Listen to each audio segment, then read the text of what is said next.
एक बार की बात है, गाजीपुर में एक ऋषि था। गंगा नदी के किनारे वह अपनी छोटी सी कुटिया में रहते थे। बहुत से लोग उनसे मिलने के लिए उनके पास जाते थे। लोग प्रसाद खरीदकर उनका अभिवादन करते थे। एक दिन एक चोर वहां से गुजर रहा था। उसने ऋषि की कुटिया को देखा और कुछ देर तक उसे देखता रहा।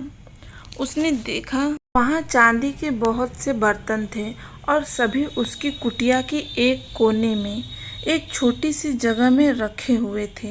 एक रात चोर खिड़की से छुपकर उसकी कुटिया में घुस गया और चांदी के बर्तन चुराकर अपने बैग में रखने लगा। ऋषि अपनी कुटिया के ठीक बाहर ध्यान कर रहे थे।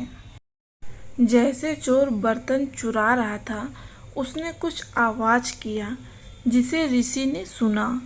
फिर ऋषि ने अंदर आकर चोर को देखा।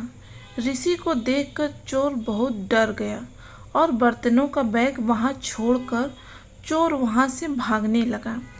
फिर ऋषि तुरंत वह बैग लिया और चोर के पीछे पीछे भागने लगा। जल्दी ऋषि ने चोर को पकड़ लिया। चोर बहुत डर गया।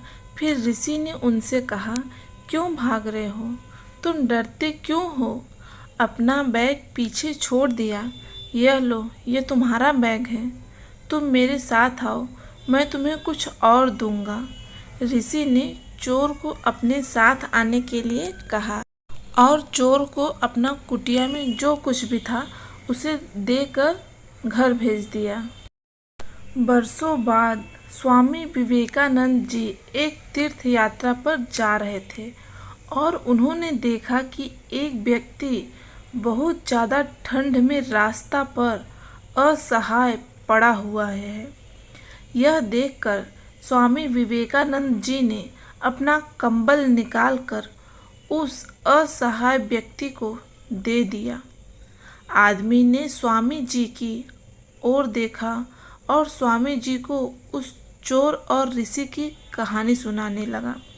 उस आदमी ने कहानी सुनाते हुए कहा, क्या आप गाजीपुर के उस ऋषि बाबा के बारे में जानते हैं?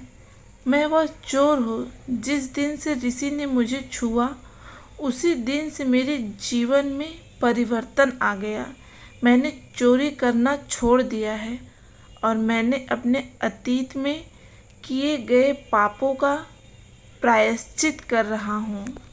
स्वामी विवेकानंद जी सच्चे हिंदू ऋषि की सच्ची शक्ति और उनके आसपास के लोगों पर उनके सकारात्मक प्रभाव के बारे में बताने के लिए इस कहानी को साझा किया है। तो ये कहानी यहीं ख़त्म होती है। इस कहानी से हमें यह शिक्षा मिलती है, अच्छी संगति में रहना और आध्यात्मिक ज्ञान वाले किसी व्यक्ति से मिलना हमारे जीवन को सही दिशा दे सकता है। अगर आपको ये कहानी अच्छी लगी तो कमेंट बॉक्स में ज़रूर बताएं। अगर आपको मेरा वीडियो अच्छा लगता है तो please like, share and subscribe.